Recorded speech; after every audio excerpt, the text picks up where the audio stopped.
الحمد لله حمدا كما ينبغي لجلال وجهه وعظيم سلطانه وصلى الله تعالى على النبي الأمي وعلى آله وصحبه ومن تبعهم بإحسان إلى يوم الدين أما بعد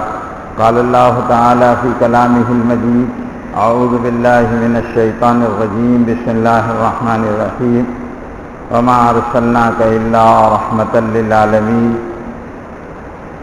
میرے دینی بھائیوں بزرگوں، اللہ رب العزت نے نوع انسانی میں کیسے کامل اور مکمل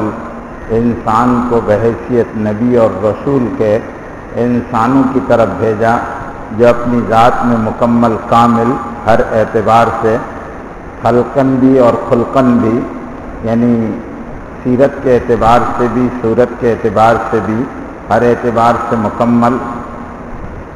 اور وہ سارے بندوں میں منتخب اور چنندہ۔ اللہ رب العزت نے ان کا انتخاب سب سے پہلے فرمایا، اور اللہ رب العزت نے ان کو ایک سب سے بڑی نبوت سے سرفراز فرمایا، اور سارے انبیاء علیہ السلام کے سلسلے کا خاتم بنایا کہ ان کے بعد کوئی نبی آنا کی کوئی گنجائش باقی نہیں رکھی۔ آخر الزماں بنا کر بھیجا، نبی رحمت بنا کر بھیجا، مبشر و نذیر بنا کر بھیجا، طٰہٰ و یاسین بنا کر بھیجا، رحمت للعالمین بنا کر بھیجا، مذکر بنا کر بھیجا، مدبر بنا کر بھیجا،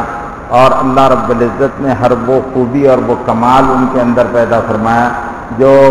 عام طور پر کسی کے اندر موجود نہیں ہے۔ سارے انبیاء علیہ السلام کی خصوصیات کو اللہ رب العزت نے ذات واحد میں جمع فرمایا، جس کو کسی فارسی کے شاعر نے کہا، حسن یوسف دم عیسیٰ ید بیضداری، حسن یوسف دم عیسیٰ ید بیضداری، آنچ خوباں ہما دارن تو تنہا داری، کہ یوسف علیہ السلام کا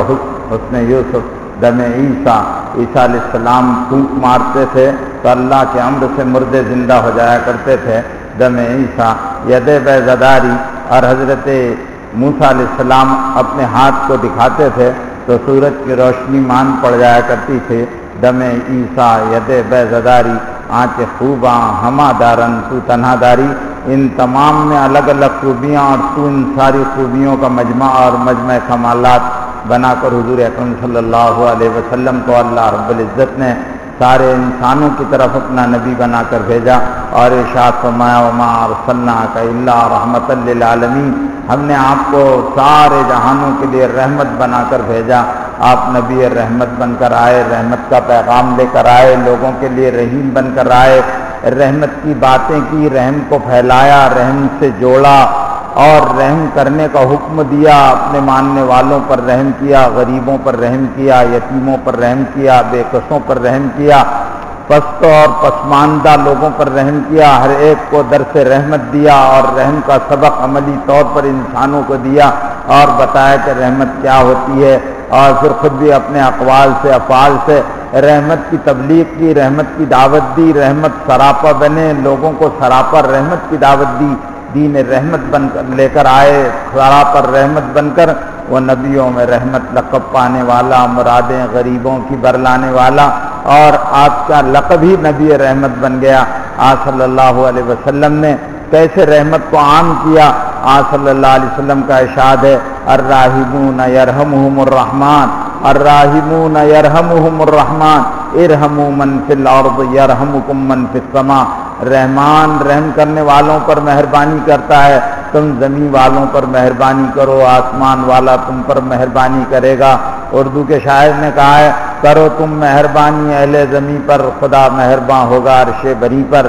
تو حضور اکرم صلی اللہ علیہ وسلم رحمت بن کر آئے، اور جس زمانے میں آئے وہ زمانہ تیرا و تاریک تھا، انسانی قدریں پامال ہو چکی تھی، انسانیت پستی اور زوال کی طرف گامزن تھی، انسانیت کی گاڑی جن لوگوں کے حوالے کر دی گئی تھی وہ بقرات و سقراط کے ماننے والے تو تھے، لیکن علم کے باریک بینیوں میں الجھے ہوئے تھے، مذاہب ناخدا ترس انسانوں کے ہاتھوں میں کھلونا بن چکی تھی، پوپ اور راہب اور بڑے بڑے مذاہب کے جو رہنما تھے وہ مذہب کے ساتھ کھلواڑ کر رہے تھے۔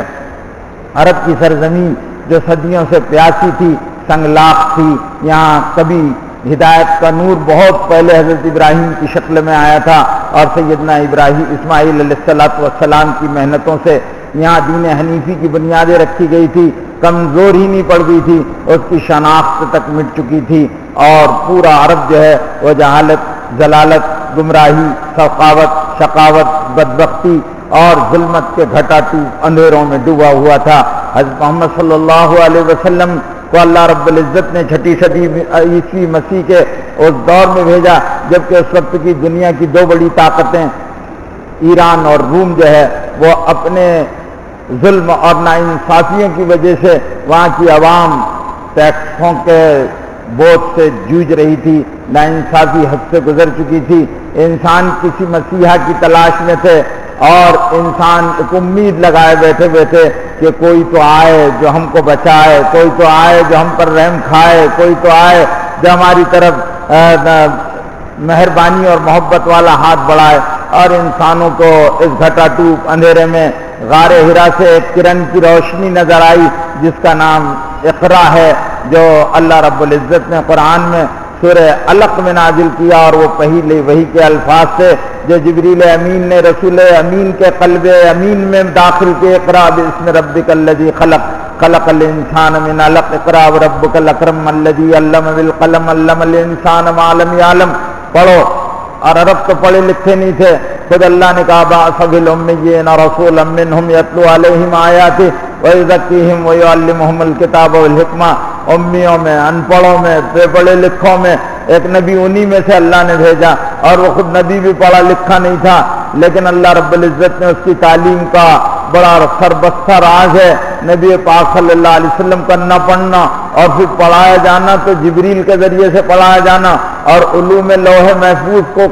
قلب میں منتقل کرنا، اور پھر اقرا کے ذریعے سے آیات تعلیم کا آغاز ہونا، اقرا باسم ربک الذی خلق، پڑھو اس پروردگار کے نام سے جس نے پیدا کیا، خلق الانسان من علق، انسان کو جمے ہوئے خون سے پیدا کیا، خلق الانسان من علق اقرا وربک الاکرم، پڑھو اس پروردگار کے نام سے جو بڑا بزرگی والا اور بڑا صاحب عزت و کرامت ہے، اقرا وربک الاکرم الذی علم بالقلم، جس نے انسان کو قلم کے ذریعے سے لکھنا سکھایا، علم الانسان ما لم یعلم، اور انسان کو وہ سکھلایا جو انسان نہیں جانتا تھا۔ یہ آیتیں تھی جو نازل ہوئی، اور نبی امی کے قلب اطہر پر ان آیتوں کو ثبت کیا گیا، اور یہ پہلی وحی کی آیتیں تھی، اور یہ پہلا نور تھا جو انسانوں کی ظلمتوں کو دور کرنے کے لیے نازل کیا گیا تھا، یہ پہلی ہدایت کی کرنیں تھی جو مردہ قلوب کے دلوں کو گرمانے کے لیے اتاری گئی تھی۔ حضور اکرم صلی اللہ علیہ وسلم نے ان آیتوں کو پر نازل ہونے کے بعد حضور اکرم صلی اللہ علیہ وسلم کو ان کے فرض منصبی اور ذمہ داریوں کا احساس ہوا۔ آپ صلی اللہ علیہ وسلم بڑے گھبرائے ہوئے، بڑے ڈرے ہوئے اور بڑے سہمے ہوئے گھر میں داخل ہوئے، اور اس کی وجہ سے آپ کا پورا بدن پسینے میں شرابور تھا۔ آپ صلی اللہ علیہ وسلم گھر میں گئے تو بیوی سے کہا دثرونی، مجھے کمبل اڑا دو۔ اللہ رب العزت نے یہ جملہ اللہ کے رسول صلی اللہ علیہ وسلم کا ایسا پسند کیا کہ آپ کو مدثر اور مزمل کے خطاب سے نواز دیا، یا ایھا المدثر یا ایھا المزمل، اور باقاعدہ قرآن میں سورہ مزمل اور سورہ مدثر نازل کی، اے اور لپیٹ کر سونے والے، اور یا ایھا المدثر قم فانذر، رب لوگوں کو ڈرا، وربک فکبر، اور اپنے رب کی تکبیر اور بڑائی کو بیان کرو کہ تمہارا کام یہ ہے لوگوں کے دلوں سے مادیت اور چیزوں کی بڑائی نکلے اور غیر اللہ کی بڑائی نکلے، اللہ کی عظمت آئے، اللہ کی بڑائی آئے، اللہ کی ہیبت دلوں میں پیدا ہو، اور لوگ اللہ کو بڑا سمجھیں، اور جن جن چیزوں کو بڑا سمجھتے ہیں ان کو بڑا سمجھنا چھوڑ دیں۔ یا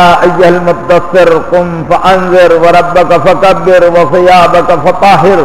اور اپنے کپڑوں کو صاف رکھو، اور یا ثیابک فطہر والرجز فاہجر، اور گناہ کے کاموں کو چھوڑ دو، والرجز فاہجر ولا تمنن تستکثر، اور بہت زیادہ کسی کے ساتھ بھلائی کر جتانے کو بھی چھوڑ دو، ولا تمنن تستکثر وَلِرَبِّكَ فَاصْبِرْ، حالات آئیں گے صبر کرنا، وَلِرَبِّكَ فَاصْبِرْ، اور اس کے لیے اللہ سے مدد کا راستہ نماز اور دعا کے ذریعے سے تمہارے لیے کھولا جائے گا۔ یا ایھا المزمل قم اللیل الا قلیلا، اے اور لپیٹ کر سونے والے اٹھ جاؤ، یا ایھا المزمل قم اللیل الا قلیلا، رات بھر جاگو اور اللہ سے مانگو، اور اگر رات بھر نہیں جاگ سکتے تو رات کا تھوڑا حصہ سو لو، باقی رات جاگو۔ یا ایھا المزمل قم اللیل الا قلیلا نصفہ، آدھی رات او انقص منہ قلیلا، یا آدھی رات میں کچھ کم کر دو، او انقص منہ قلیلا او زد علیہ، یا زیادہ کر دو۔ ورتل القرآن ترتیلا، اور قرآن کو ٹھہر ٹھہر کر اطمینان کے ساتھ پڑھو۔ ورتل القرآن ترتیلا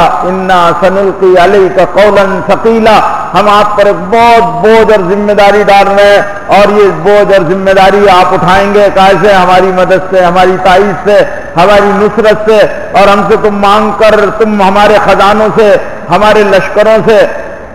للہ جنود السماوات والارض، اللہ کے لیے آسمان کے لشکر، للہ خزائن السماوات والارض، اللہ کے لیے آسمان کے خزانے، تم ان سے استفادہ کر سکتے ہو۔ تو حضور اکرم صلی اللہ علیہ وسلم کو دن کی محنت دی، رات کی محنت دی، نبوت کی محنت دی، ختم نبوت کی محنت دی، کامل بنایا، مکمل بنایا۔ آج صلی اللہ علیہ وسلم کو خلقن بھی اور خلقن بھی، اخلاق بھی عالی دیے، شکل بھی اعلیٰ عطا فرمائی، اور ایسا با کمال بنایا، اتنے ناموں کے ساتھ، اتنی صفاتوں کے ساتھ متصف فرمایا کہ دنیا میں کوئی آنے والا نہ آپ کی صفات کی طرح آیا، نہ آپ کی خوبیوں کی طرح آیا، نہ آپ کے کمالات کی طرح آیا، نہ آپ کے معجزات کی طرح آیا، نہ آپ کی دعوت کی طرح آیا، نہ آپ کی محنت کی طرح آیا، نہ کوئی آنے والا آپ کی طرح فضیلتیں لے کر آیا، نہ محنت لے کر آیا، نہ محنت کا میدان لے کر آیا۔ آپ آئے، کامل آئے، مکمل آئے، بن کر آئے، اور آپ صلی اللہ علیہ وسلم کے لیے اسباب کی کمی کے ساتھ آئے، اور رب الاسباب نے ان اسباب کو پیدا کیا جو صرف اس کی قدرت کا خاصہ ہے، جو اپنے بندے پر خصوصی الطاف و عنایات کے ساتھ وہ رحمت خداوندی متوجہ ہوئی کہ دنیا میں آنے سے پہلے اس بچے کو یتیم کیا گیا۔ باپ رحم مادر میں ہے کہ باپ کا انتقال ہوا اور عبداللہ ابا کے مقام پر مدفون کر دیے گئے، اور ماں آمنہ آئی اور بچہ پیدا ہوا تو اس کا کوئی سہارا دینے والا نہیں تھا، وہ یتیم آیا اور پھر در یتیم بن گیا۔ میرے بھائیوں، وہ آیا جو بے آسرا تھا اور وہ لوگوں کا آسرا بن گیا، وہ آیا جو بے سہارا تھا، لوگوں کا سہارا بن گیا۔ وہ نبیوں میں رحمت لقب پانے والا، مرادیں غریبوں کی برلانے والا، جس نے لوگوں کی مرادوں کو پورا کر دیا، وہ بے کسوں کا سہارا، وہ یتیموں کا والی، غلاموں کا مولا، وہ ہر ایک کے درد میں کام آنے والا، وہ دنیا میں آیا، اور اس کے آنے سے کیا ہوا؟ اتر کر ہیرا سے پھر سوئے قوم آیا اور ایک نسخہ کیمیا ساتھ لایا، انسانوں کی ہدایت کے لیے ایک کتاب لائے۔ تو آیا، آنے والا آیا، سب سے بڑھ کر آیا، سب سے اخیر میں آیا، مکمل آیا اور کامل بن کر آیا۔ اور اس کے بارے میں اللہ نے فرمایا کہ ہم نے اس کو ہر اعتبار سے احمد بنایا، محمد بنایا۔ خدا نے دو نام اس کے تجویز کیے، ایک احمد بنایا جس کی خوب تعریف کی جائے گی، خوب تعریف کی جائے گی۔ آج تقریباً 1500 سال ہو رہے تعریف کی جا رہی، اس کے آنے سے پہلے آنے والوں نے اس کی تعریف کی اور اس کے تذکرے تھے، اور آنے والے اس کے امتی ہونے کا شرف و اعزاز حاصل کرنے کے لیے دعائیں کیا کرتے تھے کہ اللہ ہم کو آنے والے کی امت میں بھیجنا اور اس کا امتی بنانا۔ بڑے بڑے جلیل القدر انبیاء علیہ الصلوۃ والسلام نے دعائیں کی کہ محمد صلی اللہ علیہ وسلم کا امتی بنانا، تو وہ آنے والا احمد بن کر آیا جس کی خوب تعریف ہوئی، اور آج بھی پوری دنیا میں اسی کے نام کا ڈنکا بج رہا ہے، اسی کے نام کی دعائی لگ رہی ہے، اسی کے نام کی بڑائی و عظمت بیان کی جا رہی ہے۔ مسجد کے میناروں سے، صحراؤں میں، ہواؤں میں، فضاؤں میں، ہر جگہ اسی کا نام ہے، اشہد ان محمد رسول اللہ، کہ میں گواہی دیتا ہوں محمد صلی اللہ علیہ وسلم اللہ کے رسول ہے، تو اس کا نام دنیا میں چلا دیا۔ اللہ رب العزت نے فرمایا الم نشرح لك صدرك ووضعنا عنك وزرك الذي انقض ظهرك ورفعنا لك ذكرك، کیا ہم نے آپ کے سینے کو نہیں کھول دیا؟ الم نشرح لك صدرك ووضعنا عنك وزرك، اور ہم نے اس سے بوجھ کو ہٹا دیا۔ وضعنا عنك وزرك الذي انقض ظهرك، جس نے آپ کی پیٹھ کو توڑ رکھا تھا، الذي انقض ظهرك ورفعنا لك ذكرك، ہم نے آپ کے نام کو بلندی عطا کر دی۔ ورفعنا لك ذكرك، ہم نے آپ کے نام کو بلندی عطا کر دی۔ اور پھر اللہ نے قسم کھائی، والضحى، چہرے کی قسم۔ مفسرین نے اس کے معنی چاشت کے وقت کے لیے ہیں، اور بہت سارے مفسرین نے اس کے معنی رسول پاک صلی اللہ علیہ وسلم کے روح انور کے لیے ہیں کہ اللہ اپنے نبی پاک صلی اللہ علیہ وسلم کے چہرے انور کی قسم کھا رہا ہے۔ والضحى،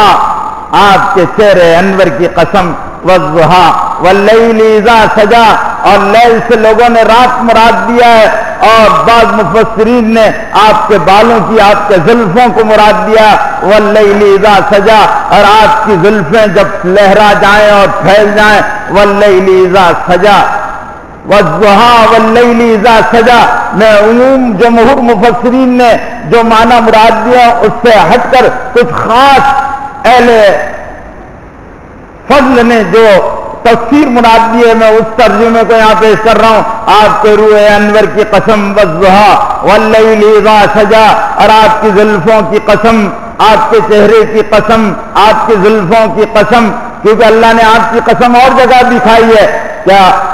لا اقسم بہذا البلد، میں قسم کھاتا ہوں اس شہر کی، یعنی آپ صلی اللہ علیہ وسلم کا شہر مکہ ہے، لا اقسم بہذا البلد، اللہ کہہ رہے ہیں میں قسم کھاتا ہوں اس شہر کی، لا اقسم بہذا البلد وانت حل بہذا البلد، اور اے محمد صلی اللہ علیہ وسلم آپ اس لیے قسم کھا رہا ہوں اس شہر کی کہ آپ تو اس شہر کے رہنے والے ہیں۔ مکے کو اللہ نے جہاں آپ پیدا ہوئے اس شہر کی قسم، اس شہر کو اللہ نے کیا کہا کہ والتین والزیتون وطور سینین وہذا البلد الامین، انجیر کی قسم، زیتون کی قسم، طور سینا کی قسم۔ یہ انجیر جو ہے وہ انجیر کے معنی میں بھی مفسرین نے مراد لیا ہے، اور انجیر ایک پہاڑ کا نام ہے جس کو تین کہتے ہیں، تو وہ تین بھی اس سے مراد ہو سکتا ہے، ان تین پہاڑ کی قسم، والتین والزیتون، اور زیتون بھی پہاڑ کا نام ہے جو حضرت عیسیٰ علیہ الصلوۃ والسلام کے ساتھ جس کی خاص نسبت ہے، والزیتون وطور سینا، اور طور سینا کی حضرت موسیٰ علیہ السلام کے ساتھ خاص نسبت ہے، اور تین کی نسبت سیدنا ابراہیم علیہ الصلوۃ والسلام کے ساتھ ہے۔ تین پہاڑ ہے، والتین والزیتون وطور سینین وہذا البلد الامین، اور اس بلد امین یعنی مکہ مکرمہ کی قسم، اور حضور اکرم صلی اللہ علیہ وسلم کی نسبت جبل نور سے، جبل نور سے، حضرت عیسیٰ کی نسبت جبل طور سے، حضرت عیسیٰ کی نسبت جبل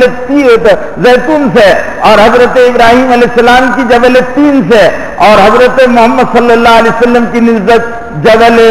نور سے، جبل نور سے۔ جبل نور میں اللہ رب العزت نے غار ہرا کو بنایا، غار ہرا میں نبوت سے 4 سال 5 سال تک آپ صلی اللہ علیہ وسلم وہ اس سے پہلے معتکف ہوا کرتے تھے اور اس کی تنہائیوں میں بیٹھا کرتے تھے، اسی میں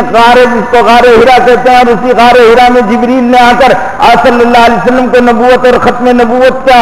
سے سرفراز فرمایا تھا۔ تو والتین والزیتون وطور سینین وہذا البلد الامین، اور اس بلد امین کی قسم یعنی مکہ مکرمہ کی قسم، تو اللہ کہہ رہے ہیں والضحیٰ آپ کے چہرے کی قسم،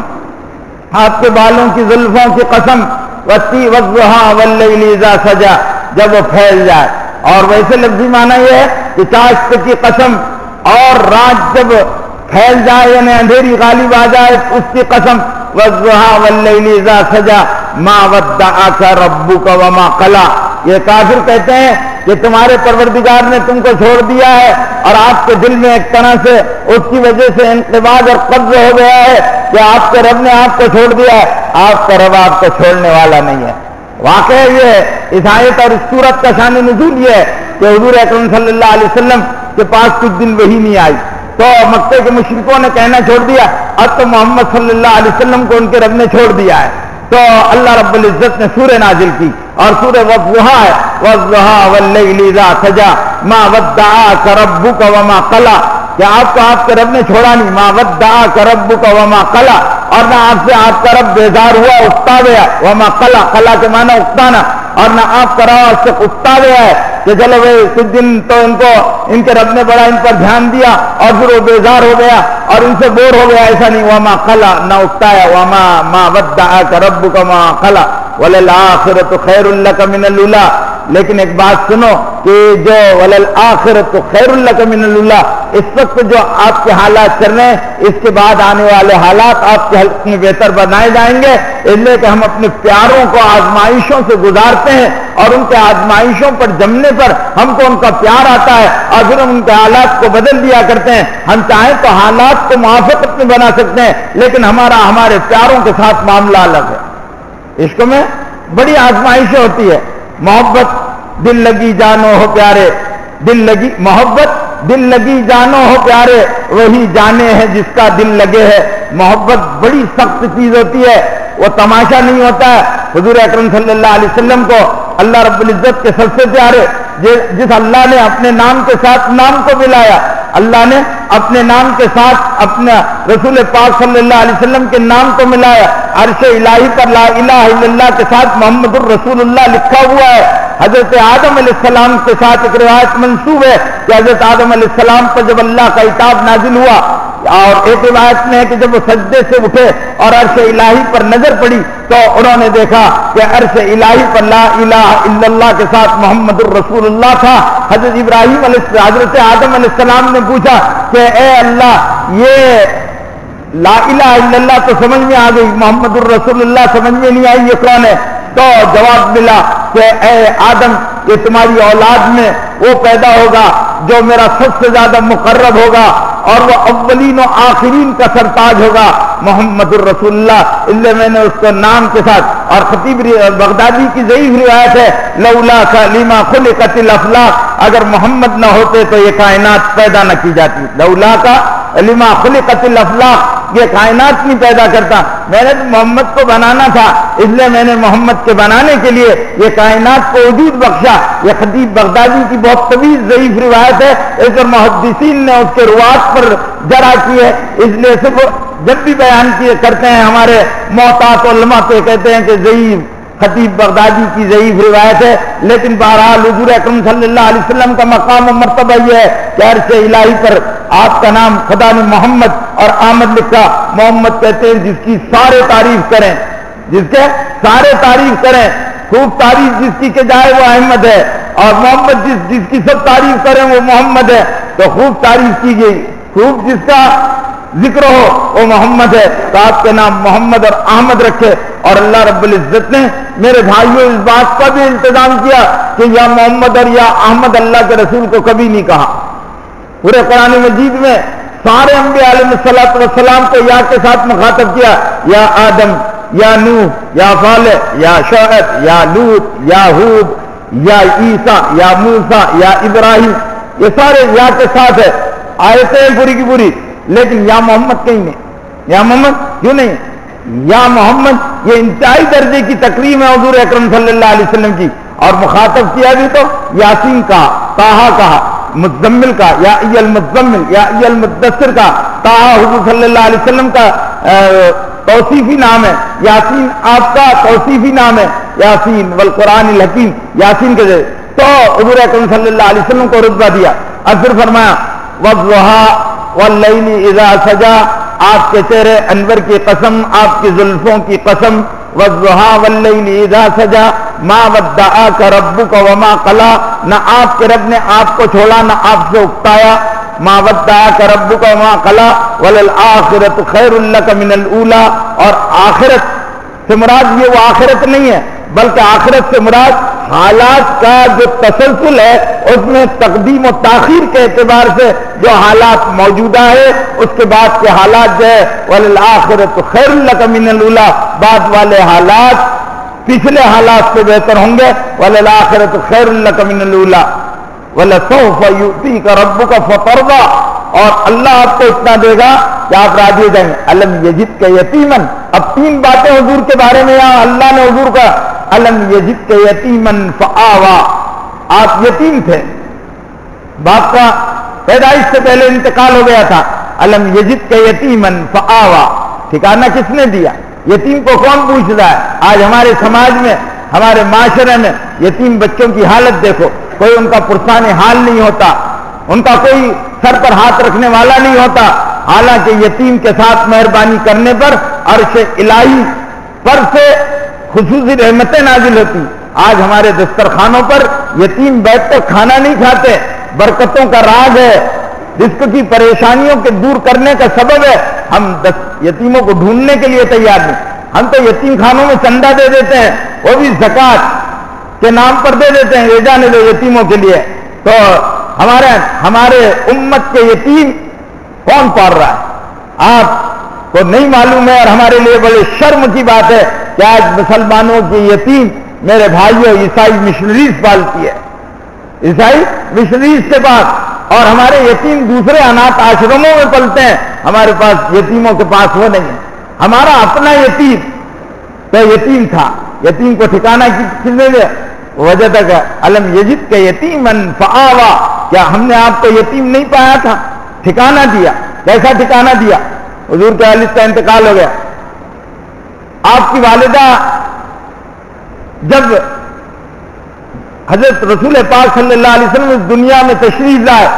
صبح صادق پر 5:17 پر حضور اکرم صلی اللہ علیہ وسلم 21 اپریل 9 ربیع الاول پیر کے دن صبح صادق کے وقت اس دنیا میں تشریف لائے. یہی روایت سب سے معتبر ہے. اور ماہر فلکیات، مصر کے بہت بڑے فلکیات کے عالم محمود طلعت بک نے اپنی کتاب میں اسی تاریخ کو مختلف قرائن اور دلائل کے ساتھ ثابت کیا ہے کہ حضور اکرم صلی اللہ علیہ وسلم 5:17 پر صبح صادق کے وقت حضرت آمنہ کے گھر میں 21 اپریل اور یہ حضرت واقع فیل کے 50 دن بعد حضور اکرم صلی اللہ علیہ وسلم اس دنیا میں تشریف لائے تھے. تو پیدا ہوئے. ماں کو لڑکے کے پانے کا تو بہت غم تھا، خوشی تھی، لیکن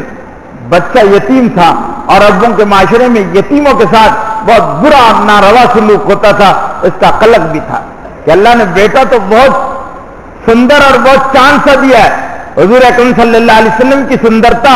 اور آپ صلی اللہ علیہ وسلم کی خوبصورتی کا اندازہ نہیں کیا جا سکتا. اتنا مکمل آپ صلی اللہ علیہ وسلم کو بنایا گیا تھا. حضرت حلیمہ ایک مرتبہ گھبرا کر جب فرشتوں نے پکڑ کر حضور اکرم صلی اللہ علیہ وسلم کو جھاڑیوں کے درمیان جب بکریاں چرا رہے تھے اور آپ صلی اللہ علیہ وسلم کی اس وقت عمر 2.5 سال سے اس سے کچھ زیادہ تھی تو لے کر چلے گئے اور آپ صلی اللہ علیہ وسلم کو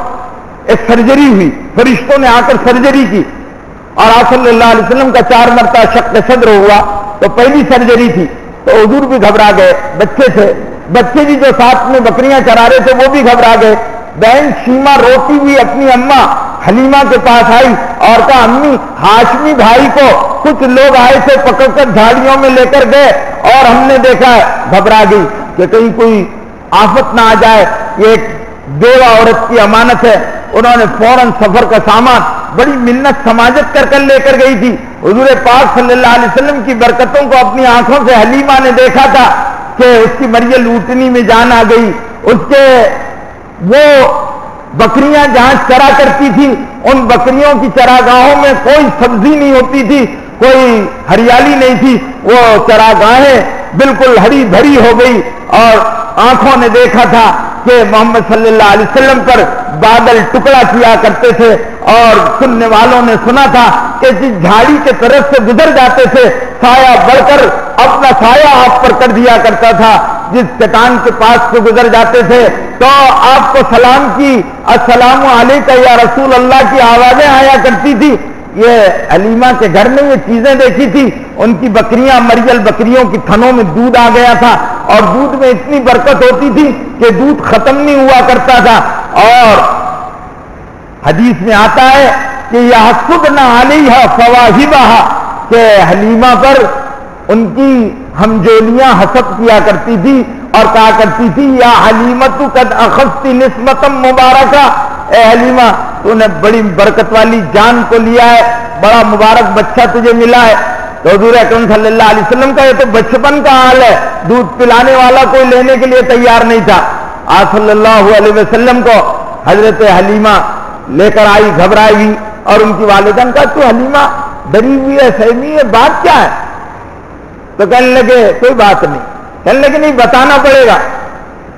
کہنے لگے ایک دن ایسا ہوا میرے بچے اور یہ بکریاں چرا رہے تھے تو چراگاہ میں کوئی آیا اس بچے کو جھاڑیوں میں لے کر گیا. اس کے ساتھ کچھ ہوا ہے. میں ڈر گئی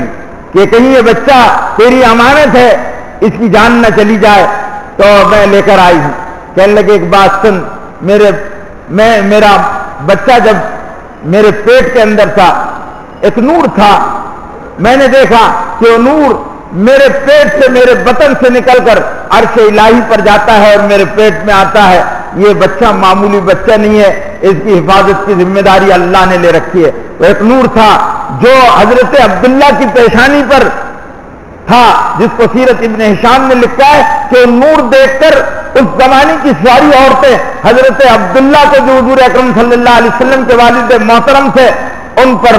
مری ہوئی جا کرتی تھی اور ان سے شادی کرنے کی خواہش مند ہوتی تھی، لیکن قسام عدل نے آمنہ کو محمد صلی اللہ علیہ وسلم کی ماں بننا تجویز فرمایا تھا، اللہ و سعادت وہ نور منتقل ہوا آمنہ کے رحم میں، اور وہ نور تھا جو حضرت عبداللہ کی پیشانی پر تھا، وہ نور دیکھا تھا ان کی والدہ نے۔ جب دنیا میں آئے حضور صلی اللہ علیہ وسلم تو آتش قدح ایران جو کبھی بجھا نہیں تھا وہ اس دن بجھ گیا، اور کیسر و کسریٰ کے محلات پہ کنگرے گر گئے، اور دنیا میں عجیب و غریب تبدیلیاں ہوئی، شیطانوں کو آسمانوں پر جانے پر روک دیا گیا اور آسمانوں پر پہرے لگا دیے گئے، اور وہاں سے ان پر شہاب ثاقب مارے جانے لگے، جس کا تذکرہ قرآن مجید میں سورہ صافات میں اللہ رب العزت نے بیان کیا ہے کہ ہم نے وہاں پر پہرے لگا دیے اور وہاں شہاب ثاقب، بولتے نا تارا ٹوٹا، یہ تارے نہیں ٹوٹتے، شیاطین اب اوپر نہیں جا سکتے، وہ کر دیے۔ اب حضور اکرم صلی اللہ علیہ وسلم کی ولادت ہوتی ہے تو اللہ رب العزت نے حفاظت کے انتظام پہلے کیے، ولادت اور اسباب بھی ہٹائے، انتظام بھی کیے، عجیب اللہ کے کھیل ہوتے ہیں۔ تو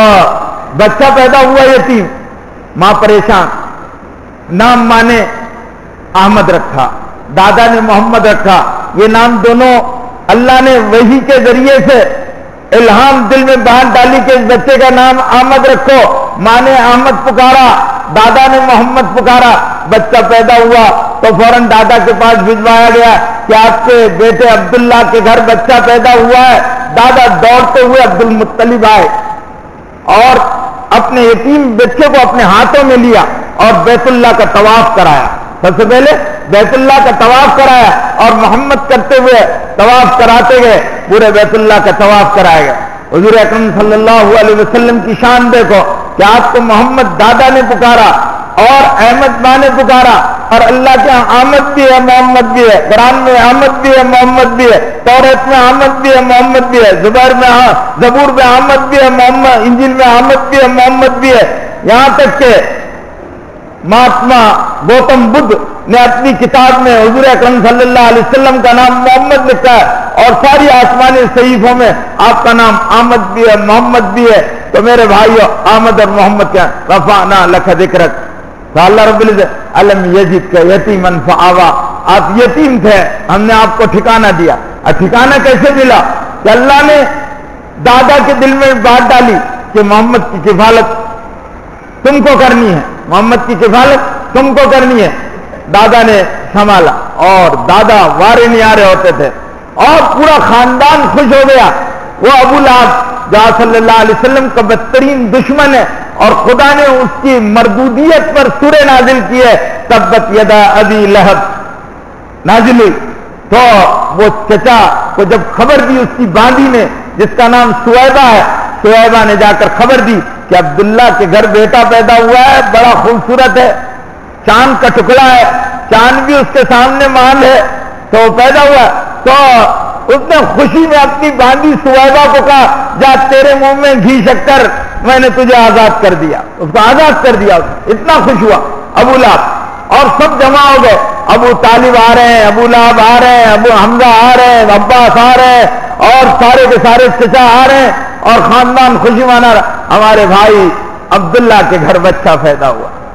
اور بچہ بھی ماشاءاللہ بڑا لاجواب بے مثال بچہ، بے انتہا خوبصورت۔ میرے بھائیوں، دو واقعے بیان کر کے بات ختم کر دوں گا کہ حضور اکرم صلی اللہ علیہ وسلم کی خوبصورتی کا اندازہ ہم کر ہی نہیں سکتے۔ حدیث میں شمائل کی کتابوں میں بہت ساری روایتیں حضرت علی سے، حضرت حسن سے، حضرت حسین سے، حضرت ابوبکر صدیق سے، حضرت عمر فاروق سے، حضرت عائشہ سے، حضرت صفیہ سے، بہت ساری روایتیں حضور اکرم صلی اللہ علیہ وسلم کی جسمانی خصوصیات کی بیان کی گئی ہے۔ اس کو میں بیان کرنا شروع کروں تو کئی ہفتے لگیں گے، لیکن میں صرف دو روایتیں بیان کرتا ہوں کہ حضور اکرم صلی اللہ علیہ وسلم کی خوبصورتی کتنی تھی۔ ایک صحابی کہتے ہیں کہ 14ویں کا چاند پوری تابانی کے ساتھ اپنی کرنوں کو آسمان پر بکھیر رہا تھا، اور پوری تابانی کے ساتھ آسمان پر جلوگر تھا۔ میں اس چاند کو دیکھتا چاندنی کو دیکھتا، اس کے انداز کو دیکھتا، اور میرے پہلو پر، میرے مانڈی پر حضور اکرم صلی اللہ علیہ وسلم آرام فرما رہے تھے، اپنے حبیب کے چہرے انور کو دیکھتا تو مجھے حضور اکرم صلی اللہ علیہ وسلم کے چہرے پر جب نظر پڑتی تو مجھے فیصلہ کرنے میں دیر نہیں لگتی کہ میرا محبوب جو ہے 14ویں کے چاند سے زیادہ خوبصورت ہے، اتنے خوبصورت تھے حضور صلی اللہ علیہ وسلم۔ اور حضرت عائشہ رضی اللہ تعالیٰ عنہ کی بھی روایت ہے کہ ایک مرتبہ 14ویں کا چاند آسمان پر پوری اپنی جلالت کے ساتھ روشن تھا، اور میرے پہلو پر رسول پاک صلی اللہ علیہ وسلم سر رکھ کر آرام کر رہے تھے۔ مجھے فیصلہ کرنے میں دیر نہیں لگی کہ رسول پاک صلی اللہ علیہ وسلم 14ویں کے چاند سے زیادہ خوبصورت ہے، 14ویں کے چاند سے زیادہ خوبصورت۔ ایک روایت اس سے بھی عجیب جو حضرت عائشہ سے مروی ہے، حضرت عائشہ فرماتی ہے کہ لوگوں نے ایک مرتبہ ذکر کیا کہ حضرت یوسف علیہ السلام بہت خوبصورت تھے، اور اس میں کوئی شک نہیں، اللہ نے ان کی خوبصورتی کا قرآن میں ذکر کیا ہے کہ عورتیں حضرت یوسف کو دیکھنے کے بعد فریفتہ ہو جایا کرتی تھی اور اپنے حواس کھو دیا کرتی۔ ایسے بہت کم خوبصورت لوگ ہوا کرتے ہیں کہ ان کو دیکھو تو آدمی دیکھتے رہ جائے، اللہ تعالیٰ نے ان کو عجیب و غریب اپنا شاہکار بناتا ہے، جن میں سے حضرت یوسف علیہ السلام سے، اور حسن یوسف جو ہے وہ انتہائی کمال کی چیز تھی کہ زلیخا جو وہاں کے بہت بڑے ذمہ دار گورنر کی جو بیوی تھی، اس نے عزیز مصر کی بیوی تھی، تو مصر یوں بھی خوبصورتی کی جگہ ہے، دنیا میں چند علاقے ایسے ہیں جہاں بڑی خوبصورتی ہوتی ہے، جارڈن میں بہت خوبصورتی ہے، اور اسی طرح مصر میں بہت زیادہ خوبصورتی ہے، تو مصر میں بڑی خوبصورتی، تو حضرت یوسف علیہ السلام تو بڑے خوبصورت تھے، اور وہ مصر کی فرسٹ لیڈی تھی، بہت خوبصورت تھی۔ اس نے جب حضرت یوسف علیہ السلام کو دیکھا تو شغف حبھا، حضرت یوسف علیہ السلام کی محبت اس کے دل میں آ گئی، اور اس نے حضرت یوسف علیہ السلام کی محبت میں وہ فریفتہ ہو گئی، بدنام بھی ہوئی۔ اس نے حضرت یوسف علیہ السلام پر الزام بھی لگایا، بہت تفصیل سے قرآن نے اس پورے منظر کو بیان کیا ہے، جس کی وجہ سے حضرت یوسف علیہ السلام کو جیل میں بھی ڈالا گیا، اور برسوں حضرت یوسف علیہ السلام اس الزام کا سامنا کرتے رہے جو ایک غلط اور بے بنیاد الزام ان پر لگایا گیا تھا، اور تہمت لگی تھی حضرت یوسف علیہ السلام پر۔ تو حضرت یوسف علیہ السلام بہت خوبصورت ہے۔ ایک مرتبہ اس نے اپنی بے بسی کو ثابت کرنے کے لیے تمام مصر کی جو بڑے درجے کی عورتیں رہتی ہے، ان خاندانوں کی بڑے عذرا عمرہ کی عورتوں کو بلایا اور ایک ٹی پارٹی کا انتظام کیا، اور ٹی پارٹی میں اس نے کیا کیا، پھل اور چاقو دیے، پھل اور چاقو دیے، یوسف علیہ السلام کو اس طرح کمرے میں رکھا اور اس طرح عورتوں کو بٹھا دیا اور یہاں بیٹھ گئے، اور کہا کہ اللہ جب میں اشارہ کروں تو تم نے نکل جانا۔ حضرت یوسف علیہ السلام تو بازار مصر میں بیچے گئے تھے، اور ان کو عزیز مصر نے خریدا تھا، ان کی حیثیت اس وقت غلام کی تھی، تو حضرت یوسف علیہ السلام کو اشارہ کیا، حضرت یوسف علیہ السلام جیسے اس نے تالی بجائی تو حضرت یوسف علیہ السلام نکلے، تالی کی آواز پر عورتیں چونک گئی اور وہ دیکھنے لگی اس کی نگاہوں کو کہ زلیخا کی نگاہیں کدھر ہے، تو انہوں نے دیکھا، جب انہوں نے حضرت یوسف علیہ السلام کو دیکھا تو قرآن کہتا ہے، کوئی افسانہ نہیں، کوئی واٹس ایپ پر جو نیوز فیک نیوز ہوتی ہے وہ نہیں ہے، قرآن کہہ رہا ہے کتانا لما رأیناہ اکبرناہ فکتانا ایدیہم وقلنا ما حاشا للہ بشر، کہ انہوں نے کہا کتانا ایدیہم، انہوں نے اپنی انگلیاں کاٹ لی، مصر کی عورتوں نے پھل کاٹنے کی بجائے انگلیاں کاٹ لی، کتانا ایدیہم وقلنا ما حاشا للہ بشر، انہوں نے کہا بھئی یہ انسان نہیں، یہ انسان اتنا خوبصورت ہو نہیں سکتا، اتنا خوبصورت یوسف علیہ السلام اللہ نے ایسا حسین بنایا تھا، یوسف علیہ السلام اتنے خوبصورت تھے، عورتوں نے انگلیاں کاٹی۔ حضرت عائشہ کہتی ہے کہ مصر کی عورتیں اگر میرے حبیب کو دیکھ لیتی تو کتانا کبدہ، اپنے دلوں کو کاٹ لیتی، اپنے دلوں کے ٹکڑے کر لیتی۔ حضور اکرم صلی اللہ علیہ وسلم حضرت یوسف علیہ السلام سے بھی زیادہ خوبصورت تھے، آپ صلی اللہ علیہ وسلم کے حسن میں موزونیت تھی، آپ صلی اللہ علیہ وسلم کو اللہ رب العزت نے ایسا بنایا تھا کہ حضرت حسان ابن ثابت انصاری کہتے ہیں ما احسن من کلم ترقت عین. ایک جلیل القدر صحابی کہہ رہے ہیں شاعر رسول ہے, منبر رسول پر شعر پڑا کرتے تھے احسن من کلم ترقت عین, میری آنکھوں نے تجھ سے زیادہ خوبصورت اور حسین نہیں دیکھا. احسن من کلم ترقت عین واجمل من کلم تلد النساء, اور آج سے خوبصورت کسی عورت نے بچہ پیدا نہیں کیا. واجمل من کلم تلد النساء خلقت مبرئا من كل عیب, ہر عیب سے آپ کو بری پیدا کیا گیا. کانک قد خلقت کما تشاء, آپ ایسا پیدا ہوئے جیسے آج چاہتے ہو ایسے پیدا ہوئے. اور اسی کو اردو کے شاعر نے کہا صورت تیری معیار کمالات بنا کر دانستہ مصور نے قلم توڑ دیا ہے.